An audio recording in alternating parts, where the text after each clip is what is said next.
this moment, you belong to the Belgian underground. You must never speak of your work. One word can cost lives. And we silence tongues permanently. When you join us, you'll give up everything. Family, honor, friends, money. They're all secondary. If you think you can't sacrifice everything, including yourself, you can still withdraw. I'm ready. All right. Do you swear to submit yourself to the orders of the White Brigade? To obey them without question? To devote all your energies to the liberation of Belgium and the destruction of the German army? To accept the discipline of the White Brigade? And to pay with your life for any betrayal, voluntary, accidental, or forced? I swear it.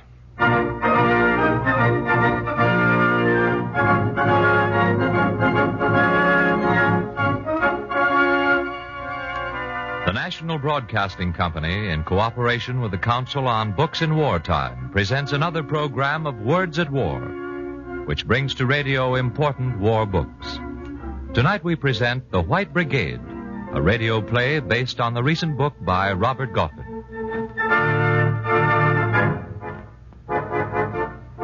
Jean Boucher walks slowly down the streets of Nivelles in Belgium. He's returning home after an unsuccessful attempt to escape to England.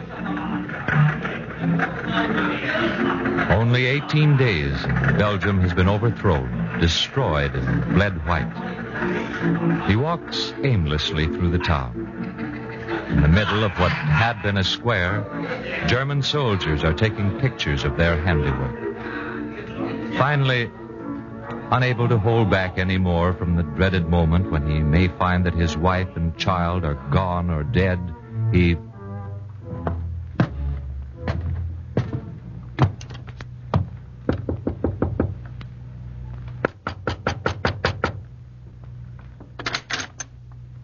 John. John.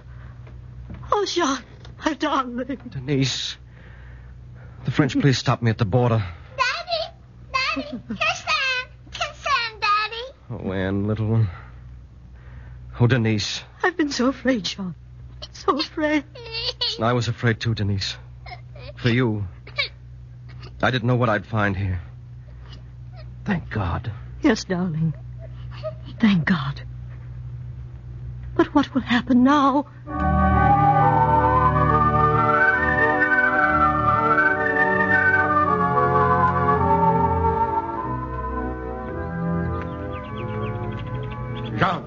Jean Boucher, is that you? Yes, Paul. I got your message. It's good to see you again, Jean. Come, let's sit in front of the cottage here. We've got a great deal to talk over. Why did you come back, Paul? You must have known that we lost. Listen, Jean. I have a job to do here. I want to organize real resistance. Give it a head and arms and guidance. Paul, you're making me hope again. But it's so utterly impossible. We're all slaves now. We'll never know freedom again. What can we do? Right now, the main thing is to immerse oneself in the German trough. I'm still a Belgian, Paul. I know, Jean. I don't ask you to make up your mind now. Think about it. Think of your wife and child. And then see Valentin. Valentin who? Just Valentin, that's all you have to know. Be at the Café Metropole Wednesday at 4. He'll know you. But why don't you tell me who he is? Don't you trust me? No. What did you... Listen, Jean. I wouldn't have asked you to come if I didn't trust you as much as I trust myself. It's a terrible thing to say, but for the kind of work that lies ahead, no one has a right to trust even himself too far. What do you mean?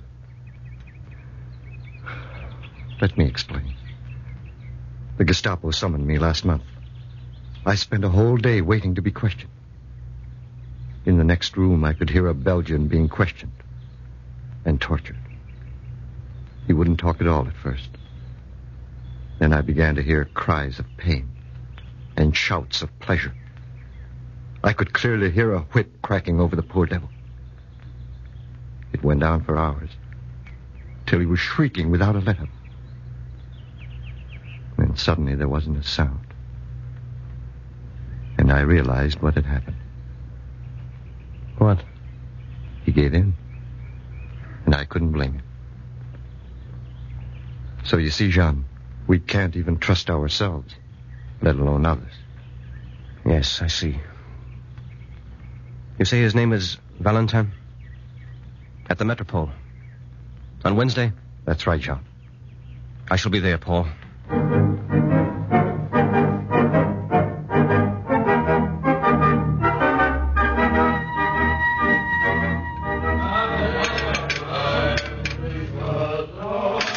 Aren't you a friend of Paul Freeman's? Huh? Oh, yes. So am I. Let's sit down. All right. Over here.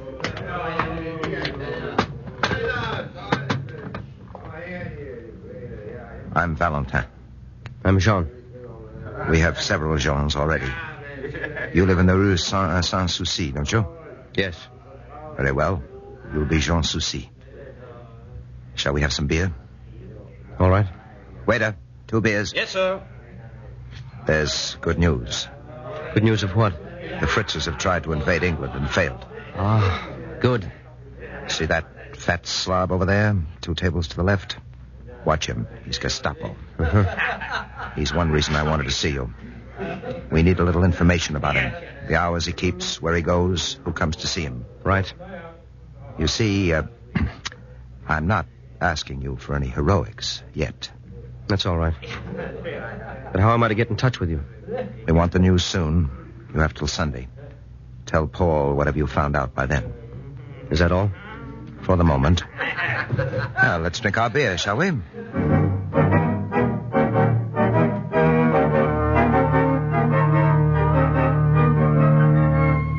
Paul, are there many of you?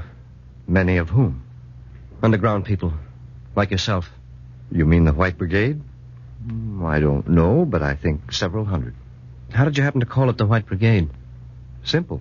The Germans formed a black brigade, so ours is white. But what is the purpose? I mean, these little things... Jean, our job is to prepare for an Allied invasion. Because I know America will come in. We've got to prepare in every possible way. Incendiarism, sabotage, espionage, murder, whatever helps. We've got to know every move the Germans make, and every move they're going to make. I see. But really, Jean, the finest thing of all is this. The Germans have wiped out all the barriers that used to divide us. And Belgians have lost the antagonisms of language, party, and religion. Everyone has the same enemy now.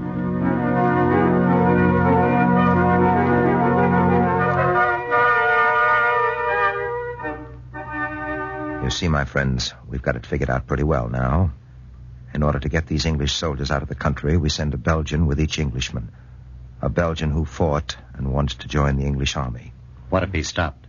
He tells anyone who might ask the man with him is Flemish. That's an excellent idea.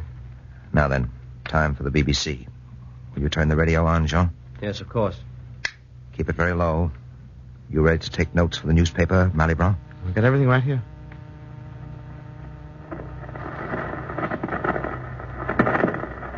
Hello. This is the BBC in London. Radio Belgium is on the air.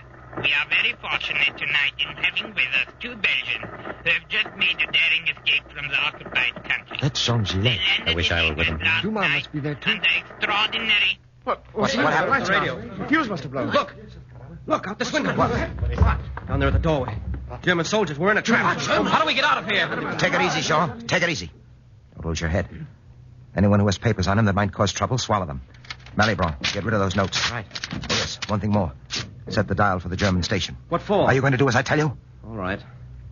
And now, just an added touch to this charming scene. This beautiful piece of paper on which I have written, "We swear our loyalty to our chief, Léon de Grelle. Vive Rex." That fascist. Where do you want it? On the radio there. That's fine. Now, quiet, everyone. They'll be here in a minute. I know what the rotters are up to. God help the poor devils they catch. They come into an apartment house about BBC time. They cut off the main electrical meter. Radios and lights go off. Naturally, everyone thinks there's something wrong with the current. That's why you changed the setting on the station. Certainly. While everyone's waiting for the current to come back, the Germans go through the house. put a guard at each door so that when the pig in the basement turns the current on again, they can tell who's listening to England. Not a bad start. Wait, quiet.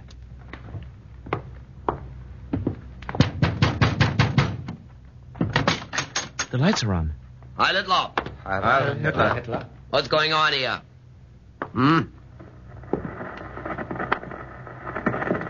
Bedeutende Vorstoß an der Ostfront bringt die glorreiche deutsche You listen Ostarmee to a German station. Wunderbar.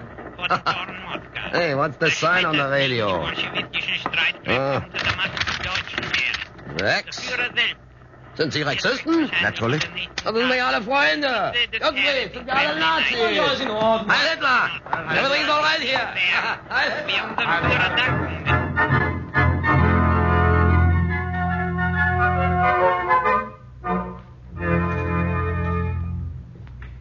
You see, Jean, one of our members is a cleaning woman at the Kommandantur. She brought us some seals and wrappings that were on a registered parcel sent from Berlin. Ah, I'm beginning to see. They'll come in handy. Yes. We'll wrap up a bomb in them and address it to the traitors de Grelle and his secretary, Jean Oudekerke. We'll tie it up so that one set of string around it will set the bomb off. I hope both our friends will be there to open it together. Well, what do I do? We'll get you a postman's uniform, bag too. You'll take the parcel to the building. When you get there, you'll probably be stopped by a guard. Now, when he stops you, you tell him. I have a registered parcel for Monsieur de Grelle. But he isn't here. And then he'll have to pick it up at the post office. Can't you leave it with me? No, it's registered. It's from a ministry in Berlin. It must be important. It's addressed to Monsieur de Grelle and Monsieur Oudekerke. Well, let me have it then. And I'll take it to Monsieur Oudekerke. I have to deliver it myself and see him sign for it. It's the rule. All right, then. Come, I'll take you to Monsieur Oudekerke.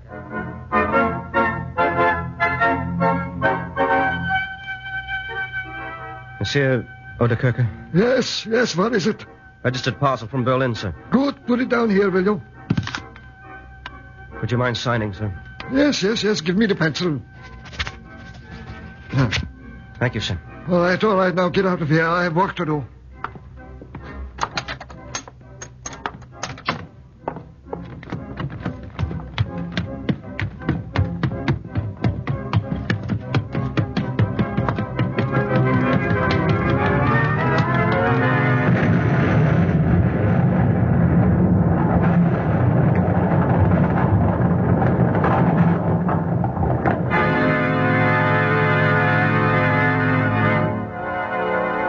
Good work, Jean. Oudekerke is dead. 7 men were killed, 7 wounded. There's more work for you to do. This is only the beginning. These outrages performed by Jews and communists, terrorists and troublemakers must stop. Remember this. The person of every German is inviolate. Any attempt on the life of a German will be followed by swift retribution. Signed, General von Falkenhausen. They got Marlborough. They took his wife and child, too. The German swine are probably cutting into pieces.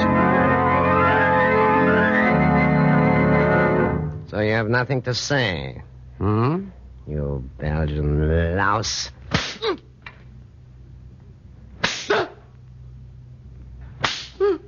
Why do you keep this up, Marlborough? And you want us here to stay. Why don't you accept it? We Nazis are not savages. All we want is some sign of cooperation, and we'll be your best friends. Tell us what we want to know, and you can go back to your wife and child. They're waiting in the next room now. Well? I think you'll be very sorry that you've been so stubborn. Schultz? Tell them to start on the child in the next room. Yes, I think you'll be sorry you were so stubborn. You fools. Can't keep secrets from us forever.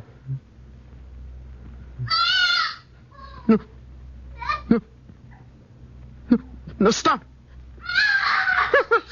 Stop it. Leave the child alone. I'll talk. And who killed the Rexist chief, Marcel Rondeau, in Spa? I don't know. It was me. I swear it on the life of my boy. I would kill you if I knew. I can't stand anymore. Thank you. Let me die, but promise you won't do anything more to the boy. Who stabbed the German sentry at Flamalot? I helped, but I didn't kill Rondos. No. Who is this leader of yours? He used to be called Soucy. Jean Soucy. Who is he? I don't know. Who is he? Come on, answer. Who is this man? What is his real name? I don't know. I swear I don't know. We've learned all we can from this one. Take him out and shoot him.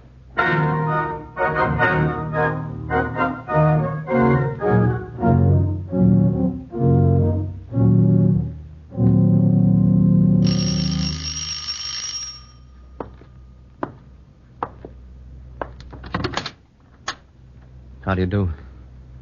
I am Madame Malibran. I saw my husband shot. He asked me to warn you that Soucy must disappear at once if he doesn't want to go through what my husband did. Malibran. Dead. Last Thursday afternoon, a Belgian policeman came to tell me I was a widow. He gave me a list of the things that George had left in the prison. I went there yesterday. Yes. They aren't just murderers. They're grave robbers. The watch and the ring that I gave my husband when we were married are gone.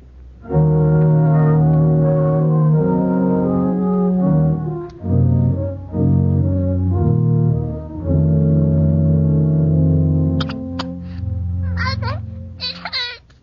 It hurts. Denise, the child doesn't get better. She seems worse. And you, too. I hate to leave you and the child. Darling, we'll be all right. Please, you must go. You must go.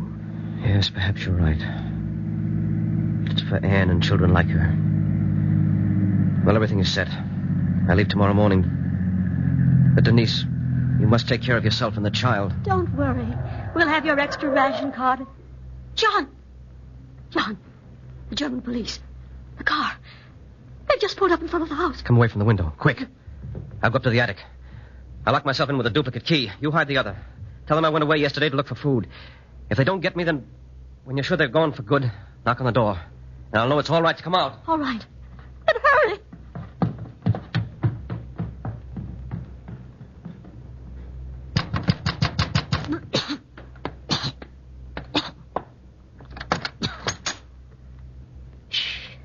Be quiet.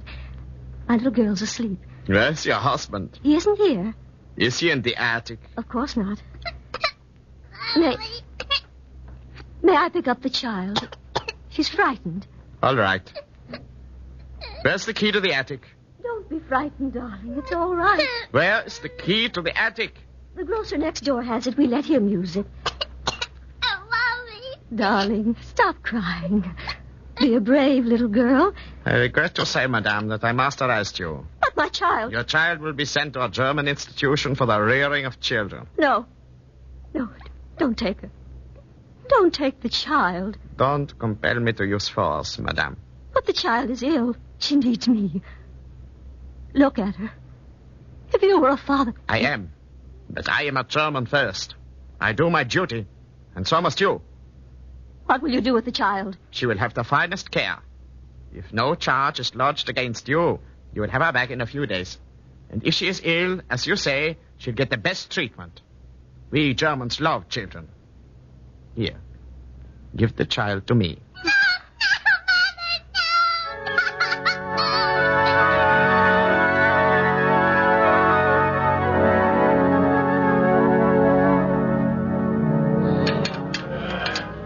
Paul, I came as soon as I could, Denise. you must tell John that the Germans will release the child if he'll give himself up. He's very ill. What? Denise, I want you to promise me that you won't mention a word about the child or the Germans to Jean if you see or write to him. If he hears that they'll release her, he'll give himself up immediately. I should hope he would. Why wouldn't he? There's no danger for him. The Gestapo told me that. Of course they did. That's part of the act. But it's a lie. He'd be shot immediately. I don't believe you. You're just saying that to... What makes you think that he'd be executed? I'll tell you, but you must never repeat it. It was your husband who killed Odegaard. Now, do you understand? I must go. I shall try to arrange that you see Jean before he leaves for England.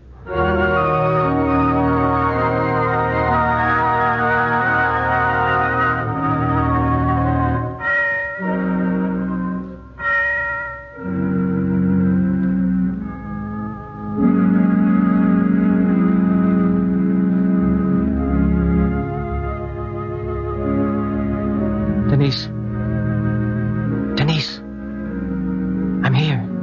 Yes, John. How is Anne? Anne is dead. When did she die? Last night. The funeral is tomorrow. I'm going back tonight to be with her. Do you remember, John? When you began with the White Brigade, you took me into a room and pointed to her and said it was for her. It's all over now. I should have paid. Not the child. Denise, we do not belong to ourselves or to each other anymore.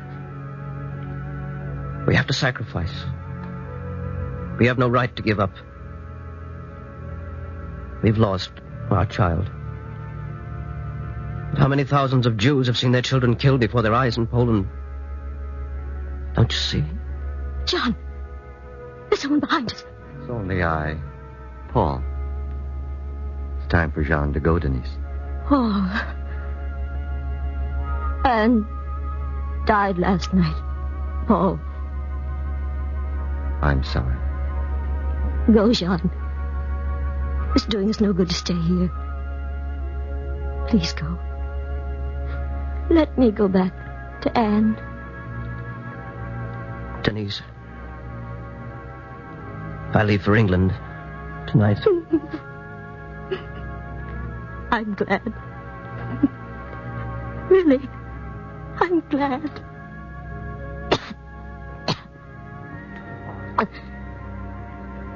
I've been so worried. But I'll be all right.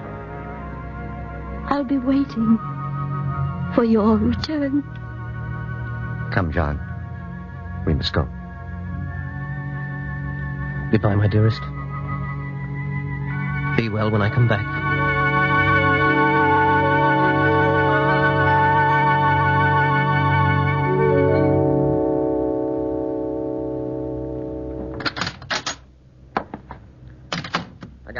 Yes? What is it? What do you want? There's a Madame Denise Boucher outside who says she knows who killed the leader of the Gestapo, Domke. Ah. So our latest announcement has had results. Bring her in. Come in.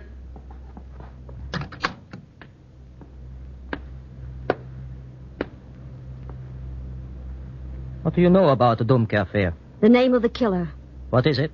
You're holding 100 hostages. You announced that they would all be shot unless the killer confessed. That's right. I'll tell you the name of the killer when I can be certain the hostages will be released. I promise you that it will be done. Now tell me the man's name. I'm sorry. I must actually see the order of release before I speak. Very well. But I reserve the right not to release those who may be held on other charges. All right. Here? I'll write the order here. To be released immediately.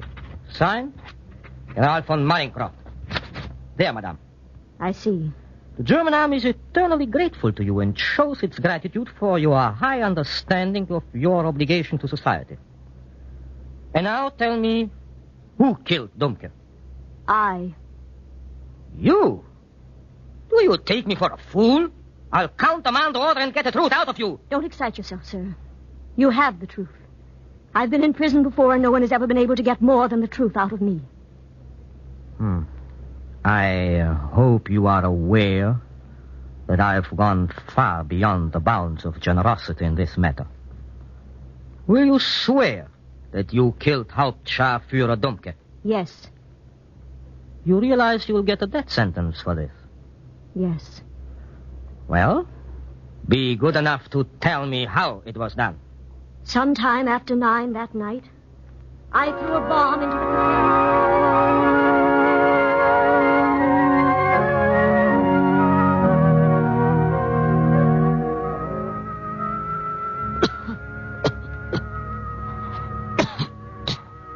You asked me to come, my child? Yes, Father. I have something to tell you before I die. But I can only tell you under this secrecy of confessional. What is it? Your secret will be safe with me. I didn't kill Donkey. Then why did you give yourself up? To save the hostages. I can understand that. But what was the reason for such a sacrifice? They killed my child. And my husband was dead. He tried to escape to England. I learned later he was killed. But even so, you could go on. You. The Germans might as well have sentenced me to death long ago. I'm dying of tuberculosis. And they starved my daughter to death. Let us pray, my child.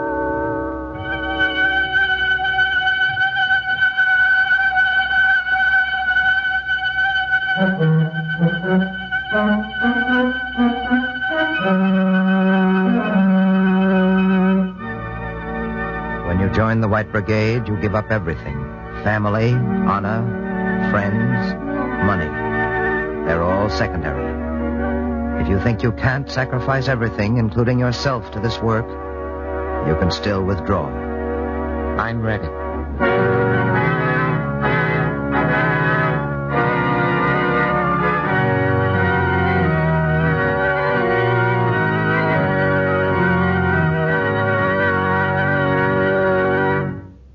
You've just heard a radio play based on the recently published book, The White Brigade by Robert Goffin.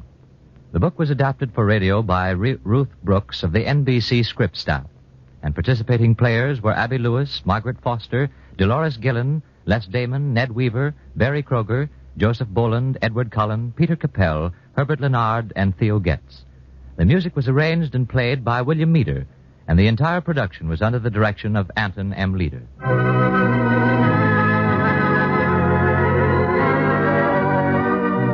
Next week, Words at War will present a program based on the life of George Washington Carver by Rockham Holt. Words at War is brought to you in cooperation with the Council on Books in Wartime by the National Broadcasting Company and the affiliated independent stations. This is the National Broadcasting Company.